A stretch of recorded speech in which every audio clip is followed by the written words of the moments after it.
Now let's look at the Pacific, at New Caledonia, which is a French overseas territory. Violence has returned to New Caledonia after a few weeks of calm. Fresh riots began on Sunday night. Protesters took to the streets of the capital of Noumea. A town hall in another city was set on fire. A police station was also targeted, and cars were burned out and used to block roads, preventing firefighters from carrying out their duty. It was chaos.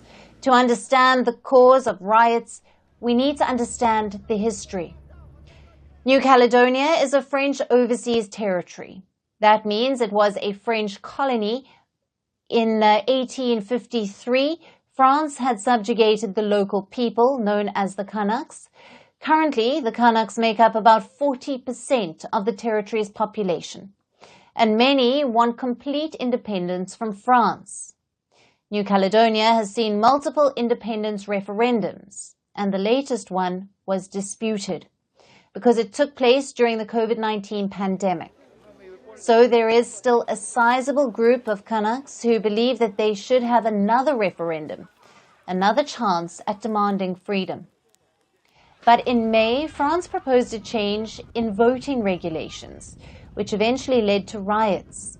Presently, voting in New Caledonia is restricted.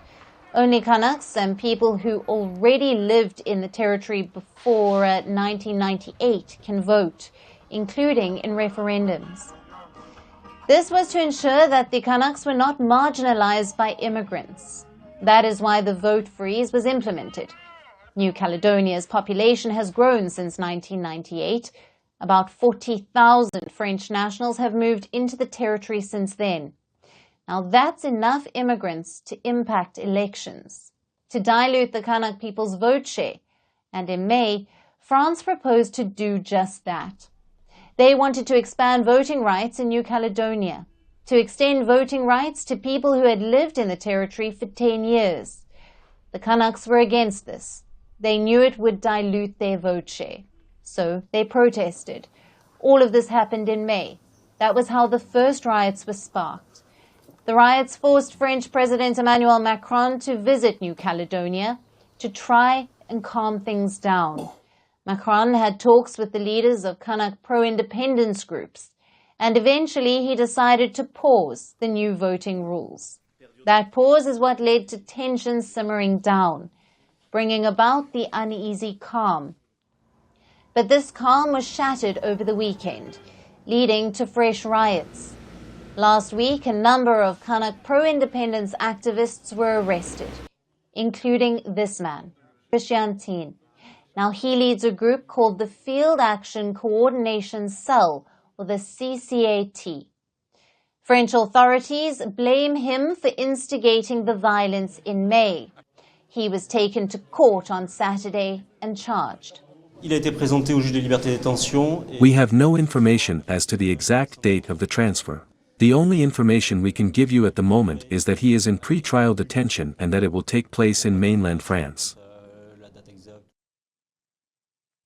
That was Tein's lawyer. He said that Tein will be held in pre-trial detention, 17,000 kilometers away from New Caledonia, in France. Instead of imprisoning them in New Caledonia, they're being deported 17,000 kilometers away. This is outrageous. It's a way of criminalizing the Kanak people and their representatives. Today, we clearly have colonial justice in Kanaki. The deportation sparked a fresh wave of public anger, and that is what led to last night's riots. It's been seen as another colonial tactic. Just like last month's voting rule change, the indigenous Kanaks feel their voices are being suppressed, and any chance of independence is being taken away.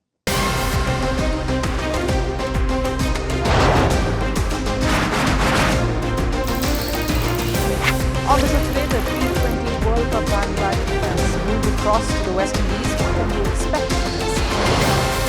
Hello, I'm Alice Green, coming to you from Durban, South Africa. Today we have a special show. Start with a report on India's shifting nuclear policy. The first time since India officially became a nuclear power. Hello and welcome to Firstpost America. I'm Eric Ham, coming to you live from the nation's capital, Washington, D.C.